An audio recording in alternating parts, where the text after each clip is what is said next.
Сәлем барлықтарыңызға. Бүгін ачма тоқаштарын дайындайтын боламыз. Ең алдымен ыдысымызға үлкен ұнымызды саламыз.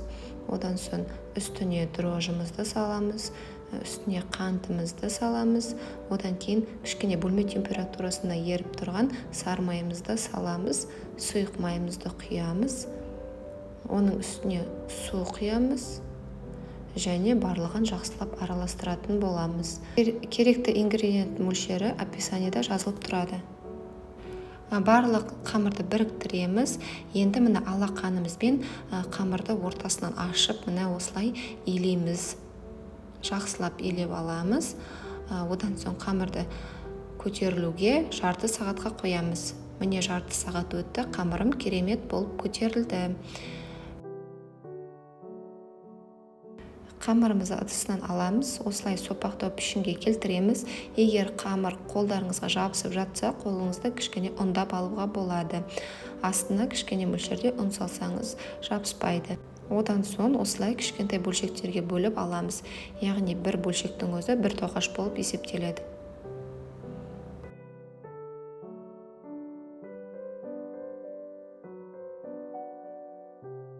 Енді әрбірін жаңағыдай оқтаумен не қалың емес, не жұқа емес, яғни орташа етіп илейтін боламыз. Одан кейін үстіне мен сгущенка жақтым, бірақ әртүрлі шоколадный паста тағы сол сияқты әртүрлі нелерді жаға беруге болады, пасталарды. Андай шоколадтарды ерітіп, олай жауға болмайды. Кішкене май сияқты етіп жағылатын пасталарды жағу керек. Одан соң осылай ораймыз. Міне орап шықтық.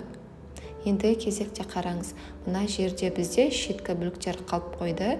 Осы жерін ашылып кетпес үшін міндетті түрде оны жаңағы орап жатырған қамырға біріктіріп жібереміз. Одан соң енді екеуін бір-біріне қарсы бағытта домалатамыз.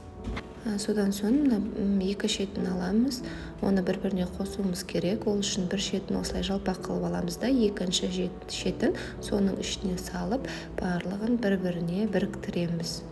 Не осылай дөңгелек болып шығады. Барлығында осылай жасап шығамыз. Менде мұнда қою сгущенка, сұйық сгущенкаларды жағуға болмайды, ол себебі ағып кетеді.